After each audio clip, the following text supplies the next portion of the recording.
Ladies and gentlemen, welcome back to Crime and Entertainment. We have today a very, very special guest. Now, this man has been in over 40 different roles between film and television, but he headlined what I would call a classic, maybe even a cult classic now, film that was a favorite of mine growing up because any kid likes to watch the monster movies. And this man led the monster squad that took out those monsters. He played Sean in that hit movie Monster Squad. Ladies and gentlemen, please welcome Mr. Andre Gower. Andre, how are you, pal? I'm doing okay. I'm doing all right. Thanks for having me. Hey man, it's a pleasure to have you on. Look here, I like many kids. When did this movie release? What was this release date? It was August, I believe, the 14th, 1987. 87. Which was geniusly scheduled after an entire 6-month bifurcated marketing campaign that was not only confusing but contradictory, and then released 2 weeks after a movie called The Lost Boys. And it was which is not the same audience, but it was tough. So a lot of people that are Monster Squad fans just love the Monster Squad, and until recently, whether they hear us talk about it in podcasts or at panels, or they get to see things like the documentary Wolfman's Got Nards, they never understood that Monster Squad was actually a box office failure. Right. They just considered it, something that they saw and was awesome if they saw it in the theater. And then it had such a very short run that most kids saw it from the local video store or on HBO. Mm-hmm. Yeah, I mean, that's something, I guess, too, as a kid, you're not really in tune with box office numbers. And if something was a hit, you might think it's the greatest thing ever, but it didn't draw in that money. And you can make a great piece of work, but if it don't put asses in seats, it's not considered a success, unfortunately. And that's kind of, what bit you guys. But it come back later and made a huge resurgence. And obviously, we'll get into the documentary that you kind of headline there, as you see in the background, Wolfman's Got Nards.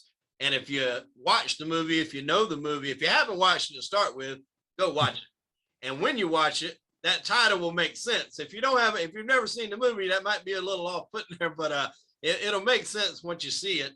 I guess start from the beginning. Where did you grow up as a youngster? I am actually a Los Angeles native, born and bred, raised in LA. But like we were mentioning before we hit record, I have deep North Carolina ties, and my mother's from North Carolina, and we have a huge family there. Well, it's dwindling now, but she came from a big family. I have a ton of cousins, and I used to go back there, and visit, fairly regularly. And but growing up in LA, being an LA native, that's a whole other type of thing. Most people move to LA. Yeah. And people are surprised when they meet an LA native, which all of us LA natives are not surprised, because I'm like, you realize it's the second biggest country or city in the country. Yeah. There's a lot of LA natives, and people are just, their minds are blown. Like, wait, you're from here? Yeah. Especially people in the entertainment business, because usually they come from elsewhere and want to be in film and television, or whatever, on either side of it. And then they meet you and go, where are you from? I'm like, I'm from here. And they go, no, really, where are you from? I go, about 10 minutes that way. And they go, no, I mean, like, really, like, where are you? I'm like, I'm a native. I'm a unicorn. And they go, oh my gosh, that's so weird. But yeah, no, it's I hold both my like I said, I claim North Carolina as my second home, and my second family, and LA is my native home. So I like both my places.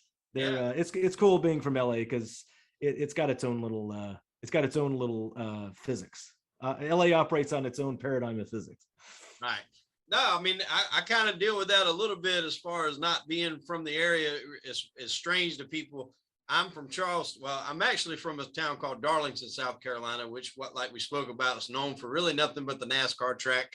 Right. I'm hoping maybe one day I can get big enough and I can add my name to that list, maybe second after the Lady in Black. But I moved to Charleston, South Carolina in 2010. So I've been down here a few years now, and I don't hardly meet anybody from here. It's always 99% of the people's from Ohio, it seems like. And then you got a few Jerseys, a few New Yorks, Yeah. New Yorkers down here, but not hardly anybody's actually from here. No, yeah, Charleston's definitely become a go-to gravity point for people not from the area. Same thing with the Triangle area of North Carolina with Raleigh and Durham. Yeah. There's a lot of people from all over, but mainly because there's so much academia. There's huge universities and a ton of colleges. A lot of suburban, expansion, but there's also a lot of business, and you got the Research Triangle Park and all the biotech and the medicine and all that. It's this gravity point for really the world with science and technology and biology and medicine. It's a cool place. And so, it's funny, you could be someplace like, Morrisville, which is in between Chapel Hill and Raleigh, and get good Indian food. It's fantastic. Yeah. And that's like a lot of race ties up there. I got some family that's involved in NASCAR, and like I think it might be the same Mooresville. There's a lot of race teams and shops up there. And we toured one of those one time. And I guess I think of a mechanic shop. I go in and it's dirty and it's greasy and there's rags on the floor. You go into some of those race shops, man, you could eat potato salad off the floor. I mean, it's spotless. You absolutely can. And I've been to a couple race shops, just for, group things and events. And they are not the greasy monkey wrench places that you think they should be. Another cool place that, speaking of, take it even to another level, is I actually shot a commercial in the GE, the 777 Dreamliner engine factory for Boeing that made the GE that went on the Boeing planes, like this whole factory in Durham that made those engines. And that place is spotless. And even each tool has its own foam cutout. There's no like drawer full of wrenches. Everything's so meticulous. It was amazing to see that too. So, and then you can go down the street and find, a greasy spoon and a mechanic shop just like you want to. And absolutely. All is right with the world. Yeah. And I mean, Charleston's trying to get there where we're being the hub for people to come and do some movies. I know the new Halloween movie that came out a couple of years ago. Yeah. It was filmed down here in Charleston. It was. I'm not sure if the new one was or not. They actually shot it. They shot the next two at the same time, but they went back. They went up to Wilmington. Wilmington. Okay. Yeah. I know. There was the Die Hard 3. You remember Die Hard 3? The scene on the bridge when he hooks the cable to the ship. That was filmed at a bridge down here in Charleston. That particular scene. I think that bridge is now demolished. It's the old old bridge. We have a new one called the Ravenel now that's a little bit bigger. But yeah, that was filmed down here. So quite a few films filmed down here in the Charleston area. But it's always good. Most of the time they look for places that are inexpensive to shoot at, or convenient. And that's where, the South has started to, really ramp that up over the last couple of years. And it's moving now. North Carolina used to be the leader for years, and then the politics kept screwing it up. And because I was sort of in the mix, I was living in Raleigh at the time when a bunch of dumb shit was going on, politics that affected the, tax incentive in the film production world. And it comes down to the beans, when it's all said and done. And but it's great locales. I always touted North Carolina and kind of, South Carolina has some awesome scenery for specific type of stuff. North Carolina is a little more interesting on if you're a film producer, because you can actually almost be anywhere on the planet and find something similar to North Carolina. Even if you needed to be in the dunes of the Sahara, you could go out to the Outer Banks and just be on a dune and look like you're in the middle of the Sahara. And so I thought that was interesting. And then you can be in the mountains, which looked, you can get some old growth forest and some, hardwoods, and you can look like you're just about anywhere. And that's what they touted on for years. And like I said, then the politics screwed up, and now everything's in Georgia. So Georgia did it right for the last couple of years, and they've been hammering it. Yeah, I know a while back, I think it was in Florence, South Carolina, which is basically Darlington's next door neighbor. They shot the movie The Strangers. That's with Liv Tyler, where they were basically in the house and the people were coming up with the masks, like the paper bags. Oh, right. I think it was Strangers. I think that was what it was called. Yeah, Liv Tyler, Steven Tyler, daughter, lead singer of Aerosmith, and she was in town, and a lot of people would say that they spotted her out, around Florence for a while Yeah. they're shooting it. But Well, that's not a bad thing to spot Liv Tyler because she's no, I believe I'd probably be shocked if I seen her, especially walking around Florence. Now, Charleston, you bump into people from here and there. It's not quite as out of the ordinary, but if I seen her in Florence, I'd probably think I maybe had a drink or two too much if I seen that's her in right. Florence. That's right.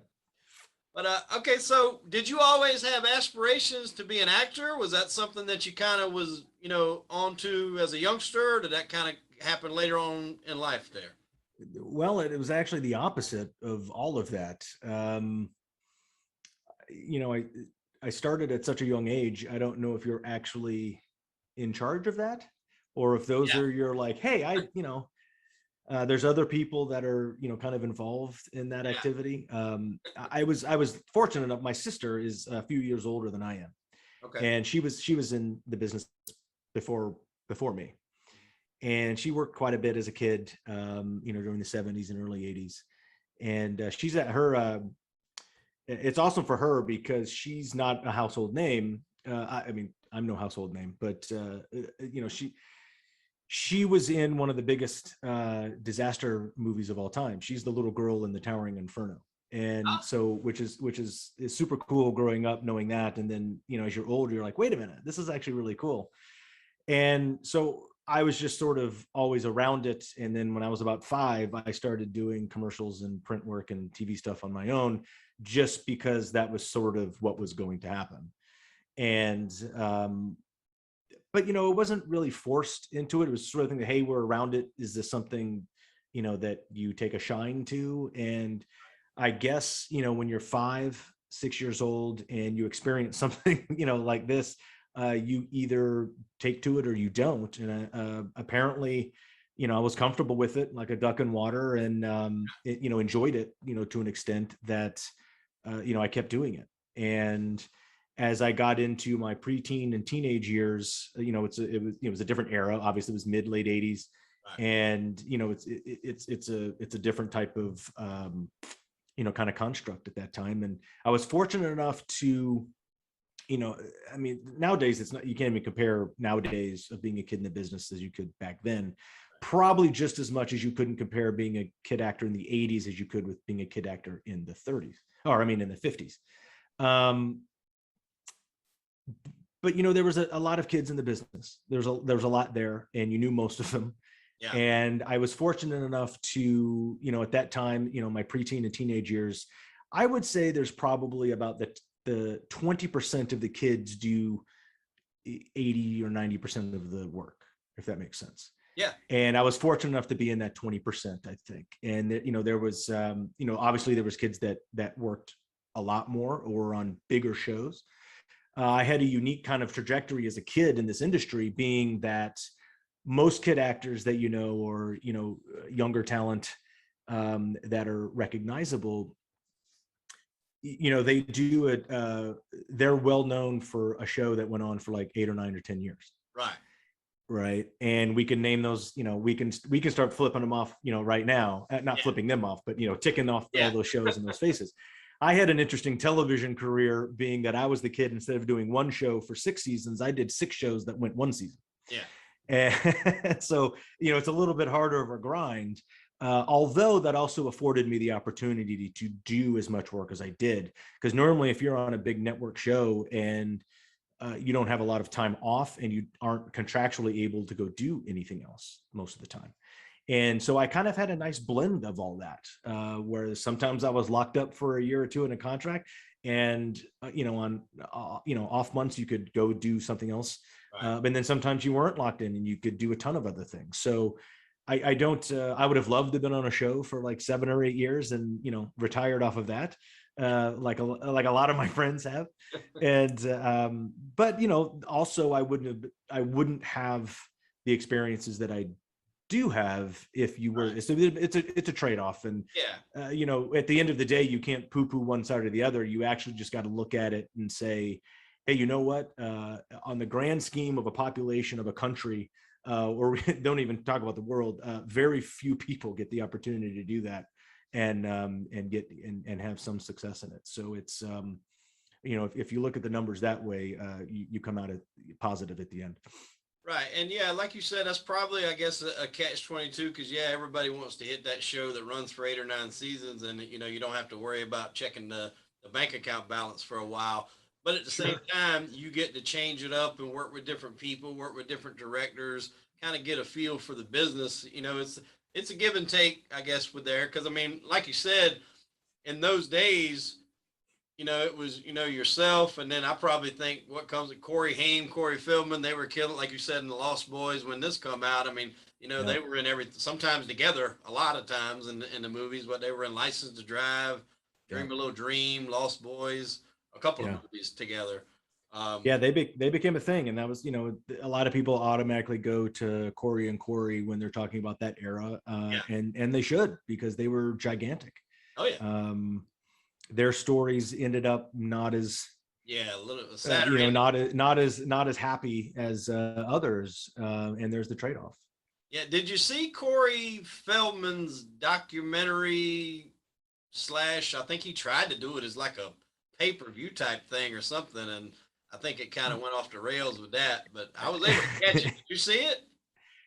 I did, and I tried to not I tried to unsee it a little bit. Yeah. It was, I think the spectacle. I totally understand what he was trying to do with the pay-per-view and the, dropping it at one night, Yeah. which is one, a tough thing to do if you don't have, a big partner helping you out with Yeah. that. You But have then some money also back. with however you want to bring, speculation or conspiracy or conjecture into the whole thing, where he's, he got sabotaged with it or whatnot. Yeah. The way you've presented your experiences over the last, 10 or 15 years, it's going to be a harder row to hoe. I wish he had succeeded in his endeavor. I wish but I think the information in the documentary is not unimportant. Right. The spectacle that got wrapped around with the release, and then it got leaked ahead of, it got leaked, so everybody just watched it for free and bootleg, which, sucks for him on a production or business type of angle. Right. But and I think that kind of took precedent with the whole thing of what the information and the message in the actual documentary was supposed to convey. Yeah. It kind of And so overshadowed it kind of overshadows, and it kind of spoils it. Yeah. And you can say what you want to about Feldman. He's got a story to tell, and you owe it to someone to tell their story. You can either like it or not like it. You can believe it or not believe it, but it's about starting discussions. Yes. And looking at things from other point of views. And I think he gets a bad rap.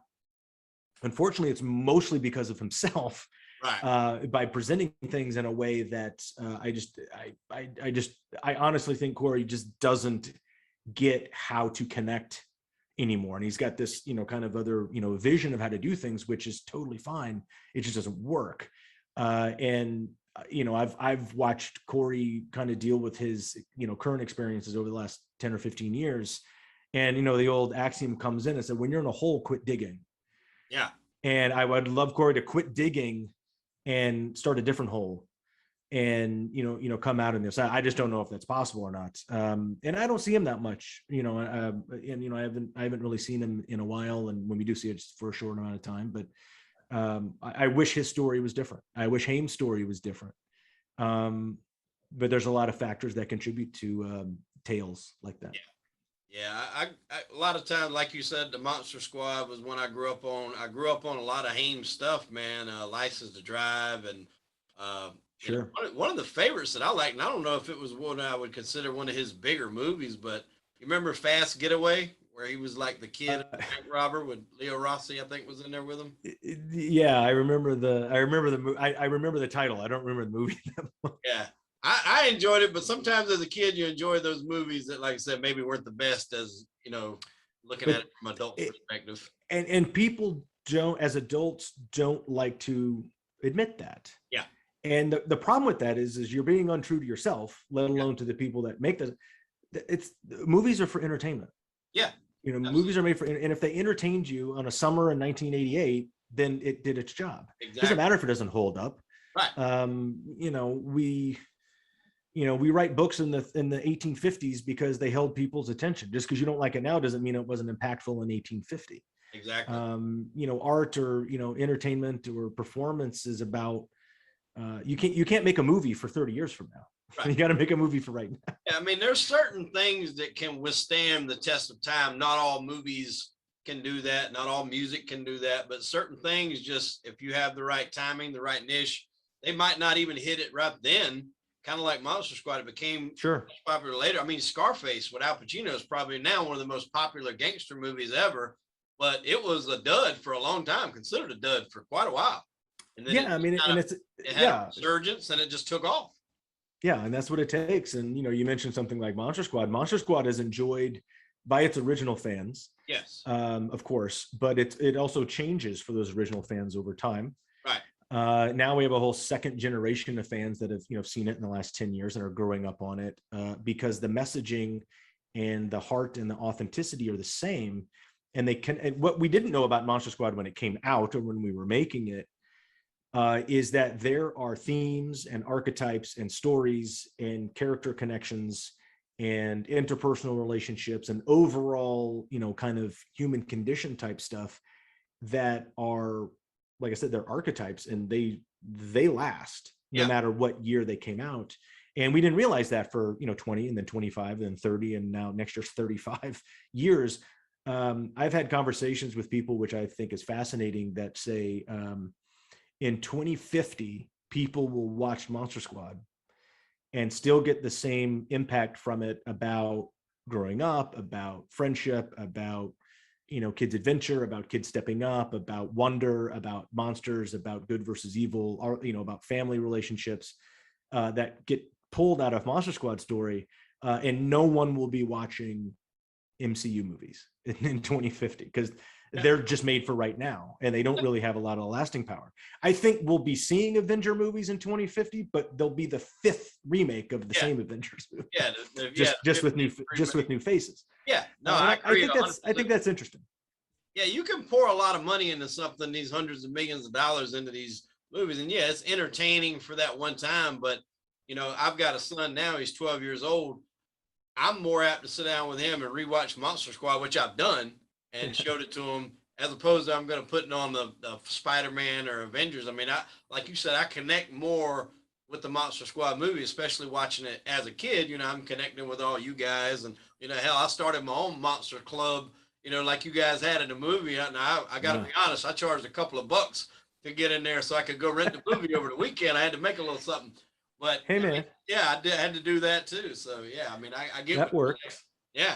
Yeah, and I think it's interesting about stories and films. It was just like we were saying before, it was a product of weird timing, weird marketing, bad reviews. And in 1987, you had, and the worst thing about the time that it came out is that in 1987, when the movie released in movie theaters, whether it was a Friday night or Saturday morning, you had 48 hours or 72 hours to make an impact. And if you didn't, you would get pulled.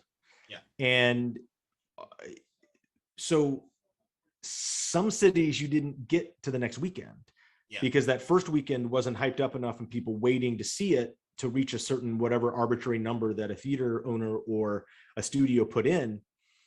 So it didn't. And Monster Squad, if some kid saw it in the theater on a Saturday afternoon, had to wait until Monday when he went to school to tell his friends, like, hey man, I'm going to go see this movie again. You got to come with me. Yeah. And they did. And they went to the mall. They went to their twin theater, rode their bikes to the theater, had their parents drop them off, and it wasn't playing anymore. That's gone. Yeah. So it didn't have that word of mouth time in a lot of cities. I think the longest I've heard from a fan that it actually went into a fourth weekend somewhere, which was insane because I think 2 weekends, which is really only a week.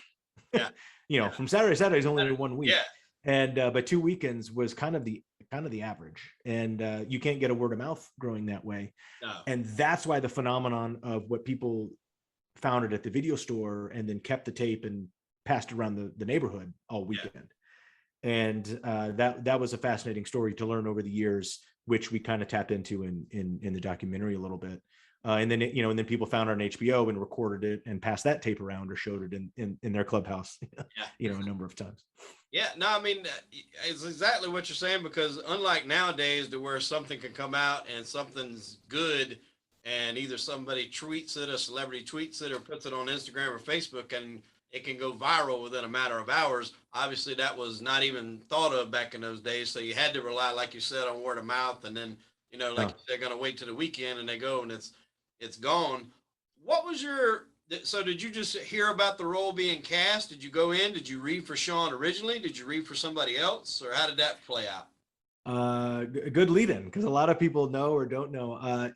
Just a regular audition thing. At this point in my career, being 13, I was fairly active. I was fairly well known, to producers and casting directors Yeah, and you've done a lot of things. work. Yeah. Yeah, and had just come off a couple television shows and was going into more. And it was a regular kind of audition. I got asked to come in and read for this movie. And at this point in my life, that happens about 4, 5, 6 times a week. Is every day after school, you're getting in the car and you're going on different auditions for different things, whether it's a TV show or a commercial or a feature. And I don't know, probably a Tuesday afternoon, it was just this movie with monsters. And I actually was brought in and asked to audition for the role of Rudy. Huh. So I originally auditioned for Rudy because of my body of work in the last year or so leading up to Monster Squad, because I was always the cool kid with the a lot of hair product and could have some attitude if I need it, and a leather jacket usually. And so I read for Rudy, and callbacks and screen tests and producers meetings, and I never ever read one line in an audition for the role of Sean. And I know why now, years later. If after we all talked about it more, and I know why I wasn't Rudy. Could I have played Rudy? Sure. I've probably been a more laid back kind of California type kid, Rudy, with a little more, sass. I know why I didn't get Rudy as a role, because Ryan Lambert stepped into that Right. audition room and fucking nailed it. Yeah. And became Rudy in that moment, in front of the producers, in front of Penny Perry, the casting director, and most importantly, in front of Shane Black and Fred Decker. And I remember, we all read the same scenes. It's the treehouse scene when he's asking Patrick's sister if she's a virgin. And and the you dropped your candy bar EJ scene. Those were the two audition scenes I remember well. And I know Ryan walked into that office and looked at Shane Black and bummed a cigarette off of Shane in the audition. And I think everybody was kind of like, what is happening here? And in that moment he became Rudy. And like I said, could I have played Rudy? Sure. But Ryan is Rudy. Yeah. And he made Rudy himself. And Ryan brought, which you don't realize for many, many, many years until you watch the movie again, or you watch it from a different lens, or maybe you just have to get a little old like we are now to watch it and realize that Ryan really brought this interesting kind of, either planned or unplanned. I think it was half and half of the cool kid. This badass, what you think would be a stereotypical cool badass. And really, Rudy is the most vulnerable and insecure one in the group. And the leather jacket and the hair shit and it's all a facade. And because then you have to ask the question, why is a junior high kid hanging out with these sixth graders? Yeah. And it's because he needs somewhere to fit in more than any of us. Yeah. And this movie ends up being about a group of individuals that kind of don't fit in anywhere, but they fit in with each other. Yeah. And that's sort of an underlying kind of theme that people didn't realize they connected to. And then when they got up, they went, wait, that was me. That's why I like this movie. Yeah. And Ryan, like I said, Ryan, he made Rudy his own thing and became Rudy. So I got the call and from the agent and said, hey, that movie you read for a couple of weeks ago, they cast you in it, but you didn't get the role that you read for. And that's usually bad news. Yeah. That's usually you get a lesser role or, some, day player or something. And they said, and I was a little pissed. And because Rudy's obviously, the cool character. Yeah. And they said, no. They cast you as the lead, like straight out, like no more meetings, no more readings. You're the lead. And I was still like, no, Rudy's the cool character. Yeah. The Sean guy's a total dork. And but then over time, and you realize that everybody was in the exact right spots.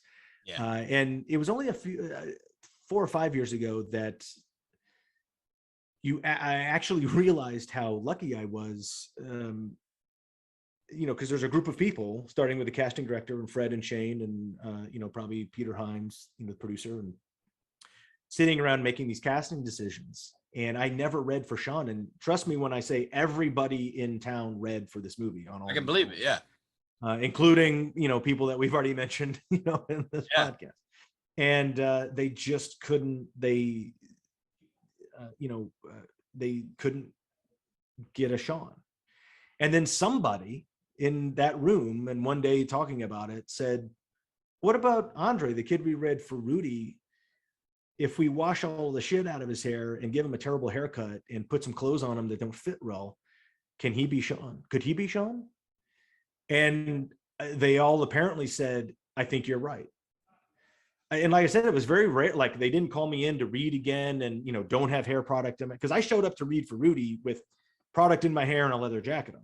Right. And, the next thing I knew, I'm at, wardrobe fittings and meetings and rehearsals as Sean.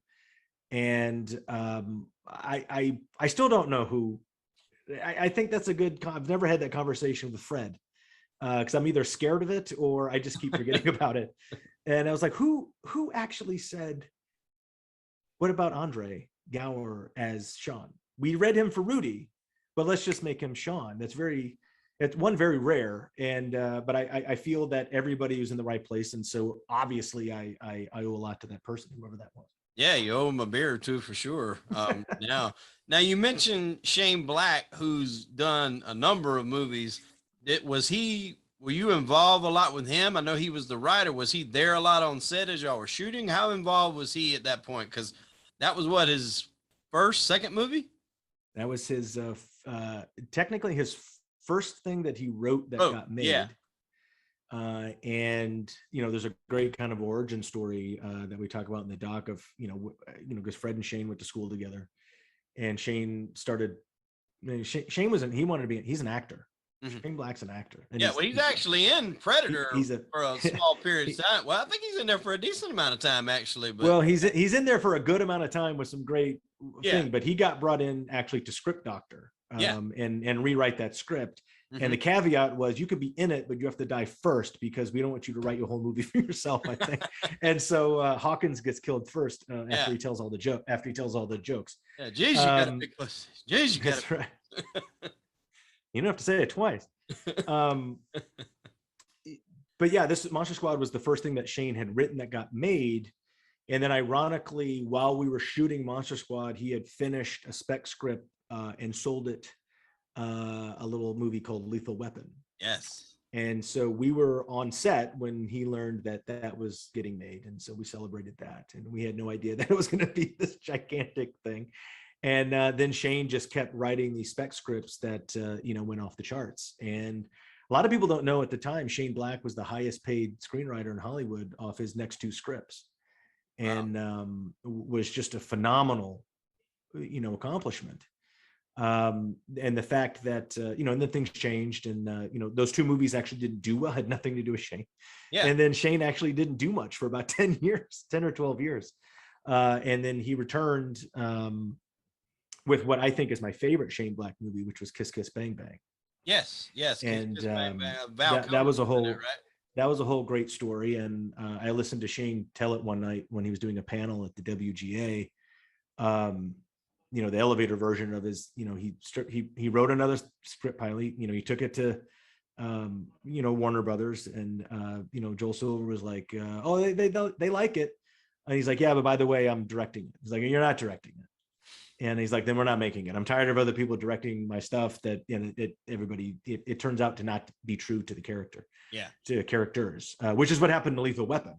Mm-hmm. And what happened in, Long Kiss Goodnight and things like that, which are all pretty good scripts. Those movies are victims of being movies of the early 90s in production design and style, and directors coming in and doing things. And both those movies should have been really, really gritty, dark movies. Yeah, because that's what Shane Black writes. And because he's a modern day noir guy, like all his movies really should be noir. Yeah. And he writes this movie and he wants to direct it. They won't let him. And they agree to, like, he directs it. And then he's apparently he's like, oh, and by the way, I wrote this movie with two people in mind as the leads. And Warner Brothers is like, who is that? And he's like, well, it's Robert Downey Jr. and Val Kilmer. And they're like, absolutely not. Because remember, this is like 2002, 2003. Yeah, that was before the turnaround for RJ. Yes, because RDJ was uninsurable and Val Kilmer was, not, doing a lot. But God damn it, he stuck to it and they got it and resurrected two fantastic actors. Yeah. And a short time after that, Robert Downey Jr. is fucking Iron Man. Yeah.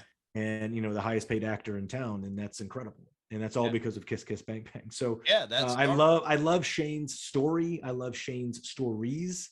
A lot of people don't get Shane Black. You actually have to watch Shane Black movies twice, because the second time you start hearing stuff that you didn't hear the first time. Yeah. And especially with The Nice Guys. I had to watch The Nice Guys twice. Yeah, The Nice Guy, he did Last Action Hero. He script doctored Last Action Hero, and that was kind of the last thing he worked on. Last Boy Scout was his first big spec script that he sold after the Lethal Weapon stuff. Yeah, I was a big fan of. He became like the buddy cop type movies there. I was a big fan of Last Boy Scout. To me, it still holds up. I understand that. I don't think Bruce and Damon actually got along very well filming that, but from what I don't think either one of, and I think that kind of worked for the story. It kind of had that animosity there. Yeah, but I don't think either one of those be thrown together. I think they both thought they were the big swinging dick on that set, and I never really understood that. I get it if you're an accomplished person, or if you're really this actor with power, whatever you want to call power or ability. I've worked with a number of people that are definitely big names, and really understood or didn't understand a lot of that working with George C. Scott for 2 years. Mm-hmm. And I just always kind of was like, isn't there like 108 people that make this shit happen? You're not the only one making this shit happen. Yeah. And for someone like Bruce Willis or Damon Wayans, who I love them both. I think I love their stuff. To come in and be like, yeah, well, all of the shit revolves around me. And the other one goes, all the shit revolves around me. And they're like, no, fuck you. And they're like, no, fuck you. You're like, it revolves around me. And you're like, you're battling over gravity? Yeah. The wardrobe people should be orbiting you and not this other I was like, why don't we all just work to make a really cool, and we'll all be famous and rich. What's the problem here? Yeah, there's enough but who knows? Around the table. I think what that lends into, and this is my, sitting in the top of the bleachers, psychoanalyst of situations like that, being with actors, because I've been one. And I've been around a lot of them, and just sort of, the third-party observation, and I'm not a clinical therapist. I do not have a certification. What's interesting about actors is they're usually the most insecure people you'll ever meet. But they do this fantastic work and become these other people, and have all this, kind of notoriety and either fame or wealth or power. And that really whacks them out. Yeah, I mean, just once they get it, everybody's it's like a politician. Once they get in office, all they want to do is stay in that chair. Yeah. Instead of doing any work, their first goal is to stay in that chair. Yeah. And get reelected and keep getting reelected. So that's position A. And I think actors, once they get into whatever the strata that A-listers or big their biggest fear is that they'll drop out of that. Yeah.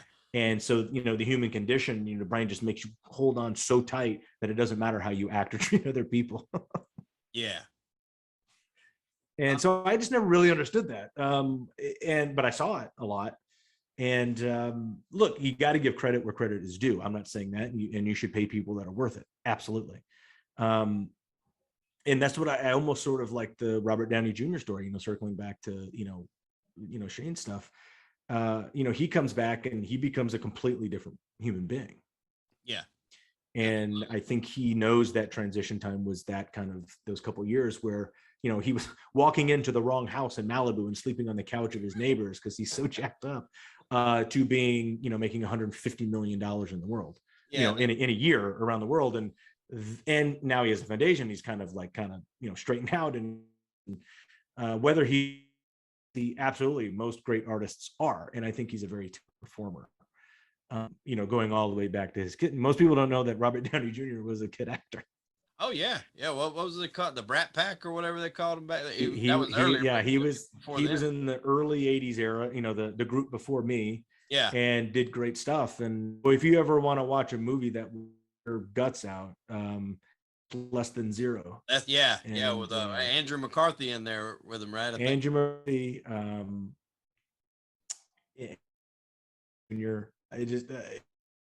It's very these college age teenage years, very in LA like very darkly. Yeah, and he's fantastic in that movie. Yeah, no, he is. He's got a way. He smokes a cigarette that's about better than anybody else on screen. I think the only person I'd put up against him smoking the cigarettes, maybe Vincent Caratola, who played Johnny Sack on The Sopranos. Those two smoked cigarettes like nobody's business. Caratola kind of had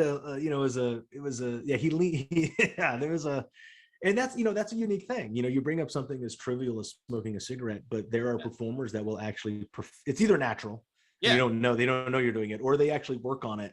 Yeah. And that I think that's an old skill because it's so frowned upon now because smoking is absolutely terrible for you. Right. But back in the 30s and 40s, like it was a thing. It was the Lights of the Cigarette has the thing, and hell, most of the TV shows were sponsored by Pall Mall. And so it became this thing where the actors used to act, not just act with a cigarette. They used to act with the like across from it was another performer. Yeah. Bogart smoked a cigarette. You could do a scene like that with a cigarette. It could be you and the cigarette. That could be the scene. And I think some actors do that. They have a relationship with their props. Yeah. But yeah, that's interesting. So I don't know. We got off track. We went on a tangent there, but it was a good one. We got off track there. So on Monster Squad, I know you said you were 13 at the time. Yeah. When you're filming this, does these monsters have any effect on you at all? While you're doing it, or is it more or less because it's kind of in a movie setting, you're not as, I guess, scared, maybe the wrong word, but more enthralled in what's going on than the fact of, oh shit, there's Dracula or the Wolfman, Yeah, not so much for probably myself and Ryan and maybe Robbie. Brent was a little bit younger, but definitely for Ashley Bank and Michael Faustino. These are 5 and 6 year olds with some scary shit going on. And yes, they knew they weren't real. However, you're still 6 years old, so it's just a weird situation. Ashley was an amazing kid actor and is so funny in this movie. And she knew Duncan was a guy in an outfit, but she was still a little scared, and she didn't like when he had his red contacts in or his fangs. And that's the famous scene where he hisses at her. And there's a great story that Ashley tells about that. And I heard about that, where he kept them out until she actually needed to have that scream on camera. And she was like, how do I know when to scream? And he's like, you'll know. Yeah. And that's a great story that Ashley gets to tell. And that was it made its impact on camera, and it's immortalized forever.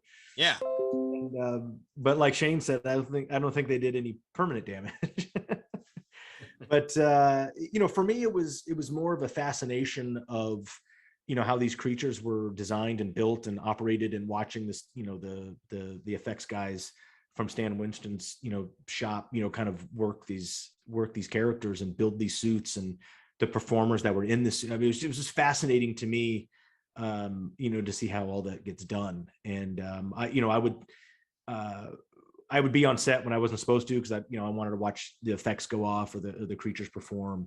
I remember vividly coming out of either staying. I think I was staying late after my time, so I was already signed out and supposed to be gone. But I hung around late at night so I could watch Wolfman blow up in the alley. And because you're not going to get to see that very many times, and if ever.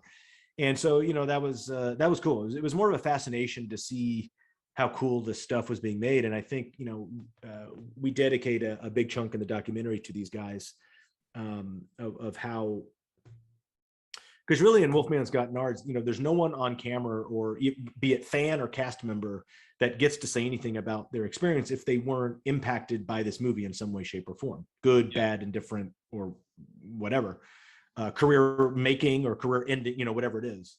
And that's sort of the goal that we had. We just didn't want a bunch of talking heads talking about Monster Squad that at least didn't have an impact on them personally. And the creature guys definitely, because this was such a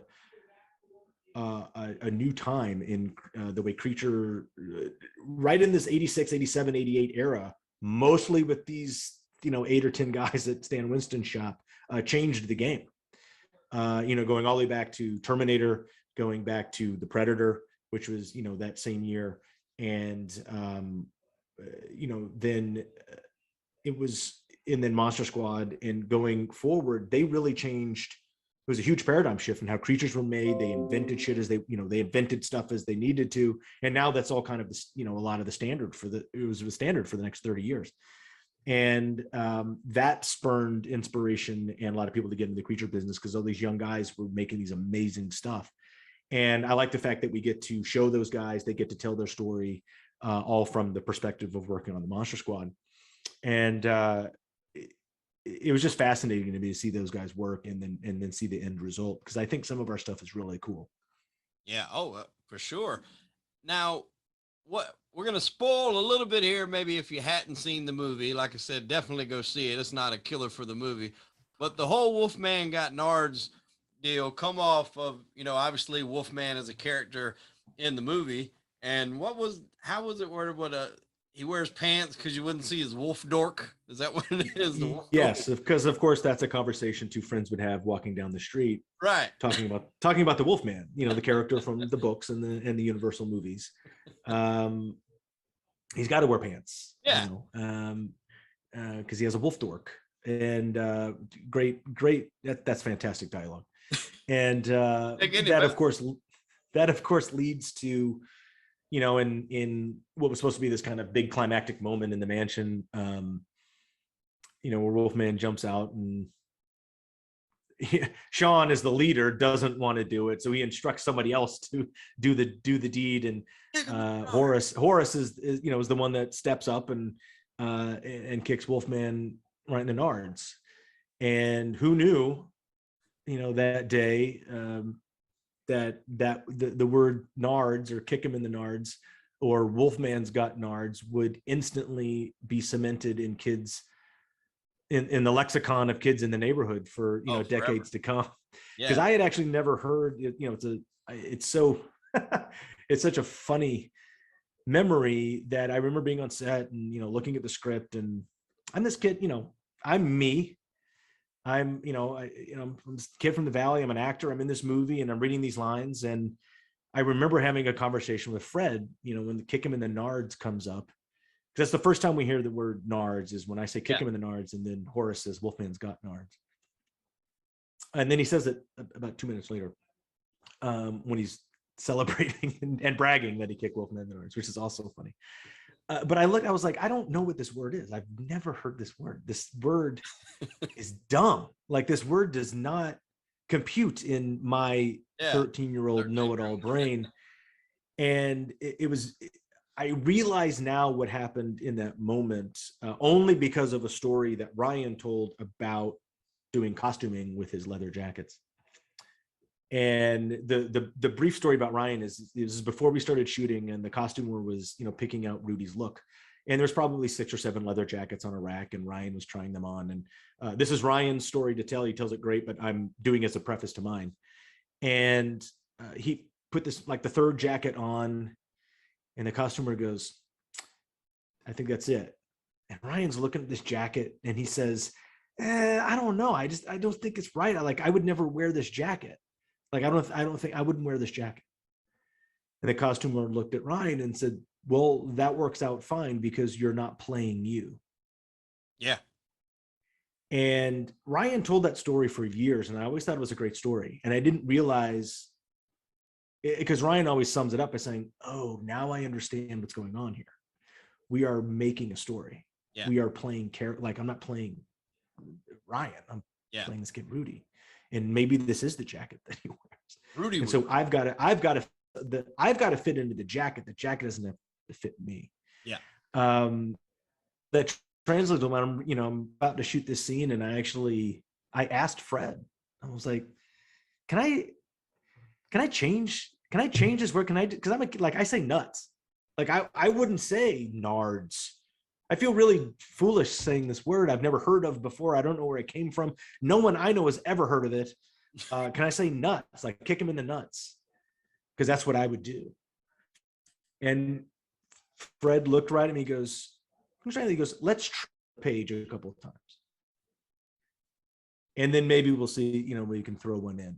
And that was deftly handled, by Fred with this, kid asking if he can change the dialogue. That there was a line. But what I realized is when it was almost, kind of parallel to Ryan's story with the jacket, is when I'm sitting there as Andre, the 13-year-old actor kid, telling the director, I wouldn't say this word. Fred pretty easily said the same thing. That's okay, because Sean would. You're not playing Andre. Right. And then you do you always have a little of yourself in roles? Absolutely. But you have to realize that you're playing and you're creating something that's not you. Yeah. And that's an interesting learning experience. And Ryan learned it with the jacket. I learned it on that day with Nards. And the movie, myself, are better for it. that lesson got taught. Because honestly, 30 years later, I would have had to come up with a different title for the documentary. Yeah, and it definitely wouldn't have been as catchy as what you got now. No, when people always ask us like, what other alternate titles were you going to have for the documentary? And there was probably 3 or 4, but this one was way out in front. And in my mind, and I would pass it around and let everybody give their 2 cents in. Even people that weren't working on the documentary, and they were all like, there's so many reasons this is the yeah. Oh, absolutely. I got a buddy that I used to work with at a steel company down here, and that's his Instagram handle is Wolfman's Got Nards. We would talk about the movie, and obviously when you see that, what they're referring to, so that's a conversation starter. And and that's the interesting thing about Monster Squad with its success or lack of success. But the group of kids that did see it and have held on to it for 30 years, like your part, you when you do see it, if you know it, you know it. Yeah, absolutely. And it's the same thing with the Stephen King Rules shirt. Mm-hmm. People will wear that around, and when you run into a fellow Monster Squad fan, because they'll walk up and go, the shirt. There's also a lot of times, if someone have a Stephen King Rules and they go, oh yeah, what's your favorite book? I love him, he's great. And they go, it's not what we're doing here. This isn't about him. Now well, like you said, it didn't necessarily have that box office success, but when would you think it kind of reached its peak and resurgence? I mean, like, I know that I was a big fan, and then I bought it when it come out on regular DVD because it had that iconic movie cover with all you guys on there, and then the monsters in the background. When do you think it you were like, oh, this is kind of making its comeback here? When do you think that happened for you? Oh, that was actually all very quick. The original catalyst for that was the first cast reunion screening at the Alamo Drafthouse in Austin, Texas in spring of 2006. No one had mentioned Monster Squad in 10 or 12 years to anybody. Mm-hmm. It wasn't playing on cable. You could probably find the VHS tape around, but at that time, most kids had already just stolen it from the store and kept it. So they had it in their garages in college. Yeah. And so it was just sort of like a dead title for years. And Eric Vespi, who is a film reviewer, and got with Tim League, who started the Alamo Drafthouse chain. And this is when there was one Alamo in downtown Austin. And they used to do these awesome kind of weekend, kind of retro, reunion type of screenings. And they got a hold of me and, Ashley, Ryan, and Fred, and they flew us to Austin for the weekend. And we were like, why? Like, you want, like, yeah, we'll go and hang out and have a, you know, a trip to Austin. I've never been to Austin. And let's go. And you know, it's either going to be an amazing thing or it's going to be a total dud and no one's going to be there. But, you know, we'll all get to hang out in Austin and eat some barbecue. And we were very wrong. we They did 2 sold out shows on a Saturday night. It was the Saturday before Easter, and they turned away, you know, a ton of people because there was just no more seats. And we sat there after each one. They did a Q&A and an autograph signing in the lobby, and it was just an all-night affair. And that was sort of the catalyst, because people asked, like, why isn't this movie on DVD? Because DVDs were new at that time. Yeah. And or the thing du jour. And Fred said it's not coming out on DVD. Why? Because no one knows about this movie. And if you guys want this movie on a DVD, you have to like shout for it. And this is before social media. I mean, I think we had Friendster and, you know, proto Facebook in 06. And Fred literally told a crowd of people, start a letter writing campaign, like literally write a letter to, you know, whoever owns the right now, which no one knows. And I've heard that's a tough thing to crack down. Who owns the rights to every aspect of it? It was for a while. It's a little clearer now. And I'll be damned if they didn't start doing that. And they started doing it online in chat rooms and became this kind of rolling kind of snowball effect. And less than a year later, we got invited to a big horror convention in Philadelphia area called Monster. I had never heard of, never been to, but it was a giant thing. And had this, you know, 20th anniversary. It was literally the 20th anniversary in 07, because the screening was in 06. And so, you know, the next spring it's the 20th anniversary, and they brought myself, Ryan, Ashley, Duncan, and Tom Woodruff and Tom Noonan to this convention. And so that screening, the year in between that, and then that first convention just sort of launched everything that really hasn't waned. It kind of just is, it kind of has this continual upward trajectory over the last couple of years. But when all the fans were realizing they were getting a re-release of their favorite movie, they gobbled up those DVDs, and then it was out of print again. So it was an unattainable movie after a couple days of retail. And then Lionsgate didn't, because they'd actually released that and didn't know what they had, and they went through 3 runs and they sold out of all, and then they were just like, okay, we're done.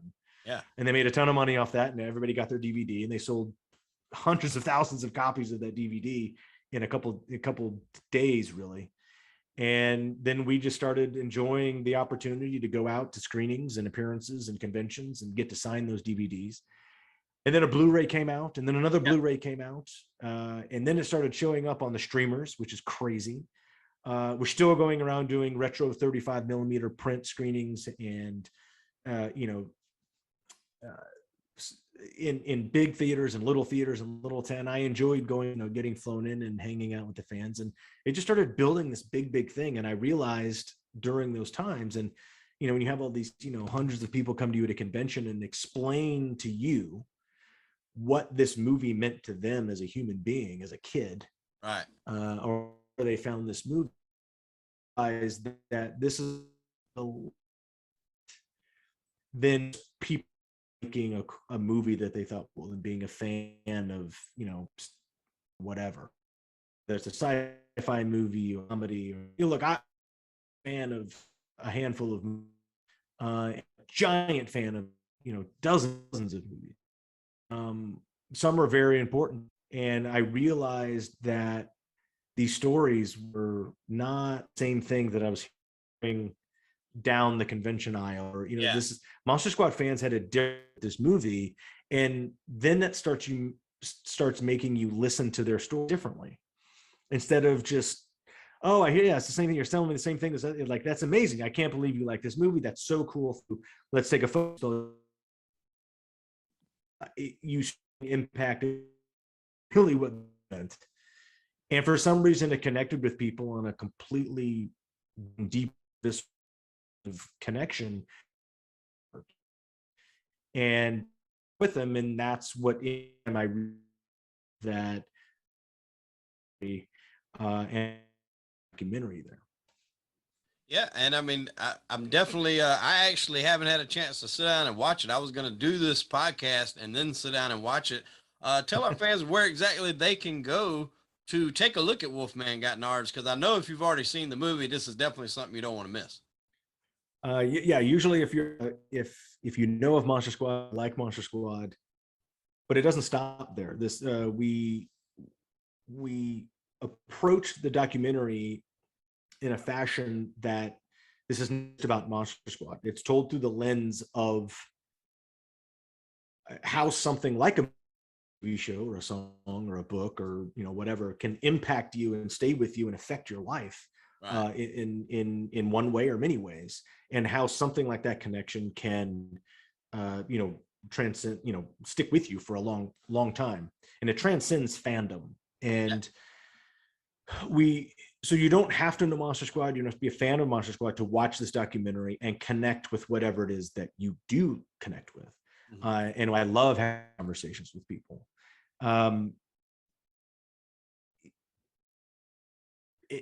But so if people want to see it now, we finally released in the US and Canada last year, mostly on all of your VOD platforms that you like, iTunes, Amazon, Google Play, your local your cable provider. You can rent it on demand. Right. You can also order the Blu-ray from Amazon.com. I believe it's on Tubi right now. So if you have Tubi, you can watch that. I do. I prefer you download it and own it, and that will keep it, or buy the Blu-ray. But if you just want to watch it on Tubi, that's fabulous. I just want people to see it and talk about it. And we're just doing the rollout deals internationally. We had a little bit of a hiccup getting this movie released, and it happened in October of 2020, and it should have come out in the summer of 18, but it had a little bit of delay for a couple other inside industry kind of administrative shenanigans. And but it's finally out there. People can see it. If you live in the US or Canada, like I said, go to your VOD, go to Amazon.com, buy the Blu-ray. You can watch it on Tubi. It'll eventually be streaming here, but we're letting a good VOD run go because that's where a lot of people are seeing it. And internationally, if you're listening overseas, hopefully be releasing hopefully in October in your country. There's a handful of deals out there now. Watch it, follow at the Squad Doc on Twitter or Instagram. Let us know what you think. Let us know that you finally saw it. Let us know if you did see it a while ago and what you think about it, because that's what it's about. It's about connecting with these people. It's about fans reconnecting with one of their favorite movies, or fans of another movie get to see this and realize how connected to some other piece of work that they are. And that's the conversation that we wanted. And it certainly has kind of, I think we hit the mark. Yeah, well, that's great, man. And like we spoke earlier, there's some movies that are made that they can withstand the test of time. And this particular movie, to be as made in the 80s like it was, the monsters were really on point. Like the guy that played Dracula was fucking fantastic. I think he was actually voted as like one of the best horror movie villains above some of the other bigger name Draculas. He certainly has been. And Duncan he's a phenomenal person, and he's just this gifted, he's actually an artist, like an artist, like paints. And he grows his own wine and you can buy his art books. It's phenomenal. And he's just this presence and this amazing character actor. And whenever you see him on screen, he just owns it. No matter what he's doing an episode of Star Trek, or he was Zorro on the Zorro series, or he's playing Dracula. He's absolutely one of those presence, one of those performers with a presence that owns whatever he's doing and dominates it. And rightly so. He's been touted as, one of the, he's definitely in the top 10. Oh, for sure. I think he's in the top 3 of all time of Draculas that have ever been on screen. And I wish there was more of him as Dracula, because he's just such I said the only way to describe Duncan Regeer is he has this regalness about him, even when you're standing in the same room. He's laid back and very quiet and soft spoken, but there's this confidence and this aura, and he's just regal to me. And it needs to be, with robes and a crown and a bunch of minions around him doing his bidding, and that's just how he comes across. And he's so good. And he nailed it. we were lucky enough that he walked in, and I now know these stories of the other people that read for that role, and he just became Dracula that day in that room. Like Ryan became Rudy, Duncan became Dracula for Monster Squad. And the great story is Liam Neeson auditioned for Dracula, and was very good. It was very good, but Duncan came in and owned it. And okay, so he auditioned for Dracula. Yeah. I knew he actually got paid for a part that he never shot. I don't think it was a lot, but like it was something with the contracts where he got paid, but it was uncredited or something like that. I didn't know it was for Dracula though. It was so he auditioned for Dracula. Duncan came in and got the role. And again, this is at the very beginning of Liam Neeson's kind of career. Oh yeah. He had done Krull the year before, which I love Krull. And there was a role in the original draft of when we go to the mansion to hunt down the amulet. Mm-hmm. And as we go in the house, there's supposed to be a guy there. And I think I always joke, I can't remember, he's supposed to be like a real estate agent or Van Helsing's great grandson or some sort. Yeah. Or both. And, he comes in and he's like, hey, oh, welcome, come on in. Maybe you can help me. I'm looking for something. And you seem to know about it. And really what it is, it's a throwback to Dracula, the character being sneaky and shifty. And the amulet is obviously buried in this room and needs us to get it. And it's one of my favorite parts in the original script that never got shot, because we go into this house and we start, going down in the catacombs of this house, and we pass this kind of dusty, broken mirror. And it's a Monster Squad as a movie, as a script, is just a series of, which is very Shane Black and Fred Decker. It's a series of setups and payoffs. Mm-hmm. In each sequence, each scene, in each act, and then as a whole movie. That's all it is. And if you watch all their movies, there's setups and payoffs. The setup to this payoff was us in the previous scene at Scary German Guy's house, when we say, a lot about monsters, and he goes, maybe you thought I was always a monster in the neighborhood, like a vampire or something. But if I was, I wouldn't have a reflection, which means this guy knows about vampire lore in the books, and we're just impressed. And we say, wow, you know a lot about monsters. We get so distracted by his line, I suppose I do. And you see the Holocaust tattoo, the ink. And then it cuts to us going to the house. We're supposed to be in the house and going through, and this guy with us, and hey, I'm Van Helsing's grandson or something, and maybe you can help me. And we're walking and getting deeper in this house, and we pass a mirror, and we see Sean's character sees everybody but that guy. Ah. And then now we know we're in trouble, and so it becomes the Scooby-Doo episode where we scatter and start running, and being chased by all these. It's being chased by him, being chased by the vampire brides, and then it culminates, supposed to be Wolfman, kick him in the nards, and we escape. On the day, I think they had been rewriting the script for budget and time, and this guy was on set to play that Van Helsing grandson, and it was Liam Neeson, because they had known him from auditioning for, but didn't get it. Said, hey, let's bring that guy back to play this role, and he was on set apparently, and they just had been rewriting, and we kind of chopped. I didn't do it. They chopped that whole sequence in that house down to just a few minutes, instead of, it was probably about 3 times as long as it used to be. And he never got on camera. That's crazy. I guess easiest check he ever made. Yeah, I mean, it was a day in '86, so I don't know how much that was. Yeah. Well, listen, man, this has been a blast. We try to keep these things around an hour, and it seemed like we just we got off on tangents and everything, but it's just, that's good conversation. That just shows there's a a link and a chemistry there when you talk like that. And I feel like we could probably go for another hour, but I'm not going to hold you up that long. Yeah, at least we'll just have to come back and shoot the shit about something else. Yeah, we'll have to do a part 2 here for sure. But Yeah, listen, sure. all of our fans, like we said earlier, everybody listening to this podcast here on Crime and Entertainment, do yourself a favor. Go watch Monster Squad if you haven't ever watched it. I introduced it, like I said, to my kid a couple years ago. He loved it. He was a fan. Then go check out Wolfman's Got Nards. We're going to track down the link to it for the Blu-ray and put it in the show notes when we release this episode. So you can just click on that, go straight to it, get yourself a copy of that. You can follow the Instagram pages we mentioned. Even Andre here is on Instagram. That's where I bumped into him a while back, and I've been following him as well. And we want to mention just real quick, I know you had a little bit of a health scare not too long ago. We're glad you're doing well and kind of back motoring along here, because that's, time's ticking away for everybody here, and we don't want anybody going out any sooner than they have to. So we're glad you made a full recovery.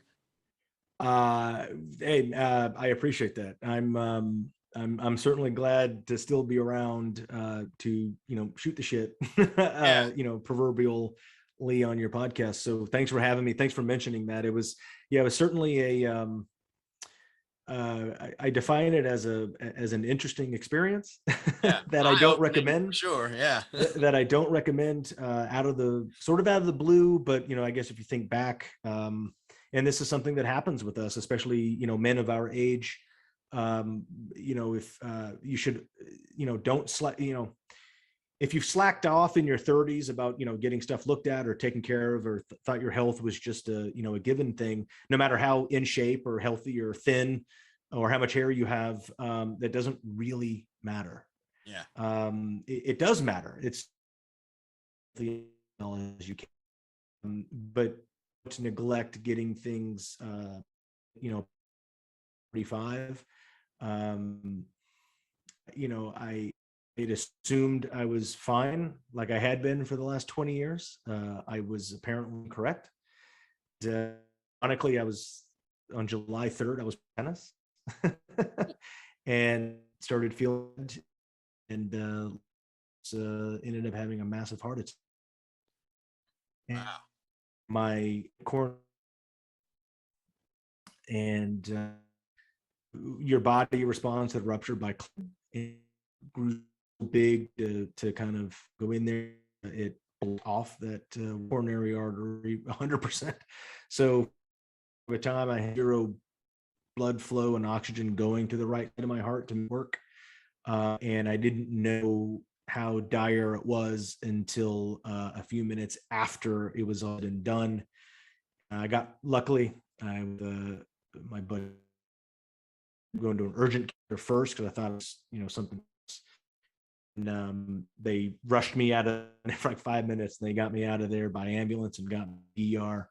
And I was ER for 10 or 12 minutes, getting hooked, and the lab team was waiting to take me upstairs and rush me in the cath lab, where they went in and they do your femoral side of your heart and through your system and repaired the damage, got the clot out, and then I had some other complications at the time, and all in a very short amount of time. And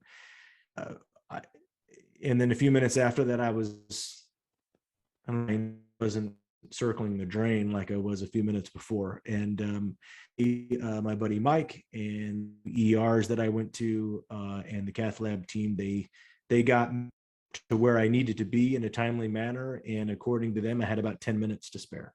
And that was certainly eye-opening. It's like, that's so cliche, it is, but it's, you kind of sit back and look, and I think it takes a little time to kind of reconcile that and realize what that experience was. But so you just get a chance to talk about it. That's the elevator version of it. I was in the ICU for 3 days. We didn't know, depending on the next day, if my heart was responding and how much damage had occurred. Luckily for me, it was minimal. But even after that, it took about a day and a half or so, or a day, to realize if I was going to need a permanent pacemaker. Luckily, that wasn't the case. I still have another issue with my another coronary artery that we have to watch. Because like I said, I'm healthy. I've always been active. I've always been an athlete. I eat pretty damn good. I don't smoke. I don't drink that much. I've never used, I don't even like drugs out of a bottle that a doctor gives you. And the only things I take out of a bottle are most of my supplements, like my vitamins. Yeah. And, most of my friends thinks I'm the healthiest version of any human that they know. And I'm the one that goes down with the cardiac event. That it's cliche to say hit you out of the blue, but it's something that is working on you over time. And that's where you can nip it in the bud. So don't wait till it's too late. My new motto that I get to tell people is especially if something just average day, something doesn't feel right or weird, especially as we're getting older, especially us dudes, go get it looked at. What's it cost you? It costs you a couple hours of your time. It's better to be wrong than too late, is kind of like my new saying. I've never been adverse. I don't have an aversion going to the doctor and learning and getting stuff checked out. I love medicine. I hadn't been in the last couple of years. I don't know if that would have made a difference here or not, but I'm certainly in a different ball game now where I have to, I'm on a couple of meds to help me out with the ordeal. I have a stent, so I have a permanent aftermarket part sitting in my right coronary artery. Yeah. I am no longer OEM, and but I don't like that, but I also don't have a choice. And so I have to do what I do from now on. And it's only been 2 months. Yeah. And like I said, from whenever this drops, this is 2 months from July 3rd. And they say that you don't really get your energy or your strength back for about 4 or 5 months. Mm-hmm. So I'm waiting for that. I'm trying to increase my activity, go on longer walks. I'm swimming a little bit again. I'm not like an Olympic swimmer. I just like getting in the pool and go back and forth. Right. Because it's a good workout. Hopefully start some yoga here again soon. You just got to take it easy for a little bit and not overdo it. But I'm feeling good right now. So that's why I started doing podcasts again. So I don't, look as bag or drag ass or, sound dumb. And, so I'm enjoying doing those again. And I have a busy October that I hopefully get to enjoy. Right. I imagine October probably would kick off a busy month for you, given all the Monster Squad stuff and horror, conventions and stuff they want to do. But there's always quite a lot. So I've got every weekend chock full of October this year. And hopefully that's something I get to enjoy fully. And I'm glad I'm around to do it. Me too. That's what I was going to say. We're damn glad you made it through, just in general to be around, but obviously to have you on the show too. It's, it's been a pleasure, my friend. And, we'll probably have you back here, for too long. We'll do another sit down and talk some horror movies and stuff. I'm a big horror movie fan in general, but I second exactly what you said. That was a good, little motto you got, because I too had some heart issues. I had heart issues when I was born. I had a hole in my heart. It's called a VSD. It never affected me from doing anything. I played sports. I've done everything. And then senior year in high school, I go for the appointment, which was at that time, I think like every 4 years. And the doctor gave me the uh-oh. And I'm like, what do you mean uh-oh? And what it was basically what they thought was a very small hole was actually bigger because a flap, I guess, had gotten sucked over the hole. So technology advanced. They seen that the hole was actually bigger. And he's like, it's better if we go ahead and repair it now, as opposed to when you're older, where it could cause some more concerns. Correct. So my senior year in high school, I actually had open heart surgery and missed most of my senior year in high school. Oh man. From that. Yeah. But I'm glad they saw that. Yeah. Yeah. Me too. And like you said, I'm a more strict follower of going to the doctor, making that appointment, not blowing it off, because there's one thing you don't want to mess around with and take for granted, and that's the heart. I mean, that controls everything else. So you want to stay on top of those for sure. That's right. And that's something that is definitely the message here. Yeah. Like I said, I've been an athlete. I played basketball in college. I played all sports my entire life. You get injured, you pull a hamstring, you tear an ankle up, or, you break a finger. It hurts. It sucks. You power through it, you heal, and you get back. That's different with core systems of your body. And as you get older, those core systems start having issues, and you need to break out of that mentality of, oh, it's just a sprained ankle, I'll be fine in a week or two.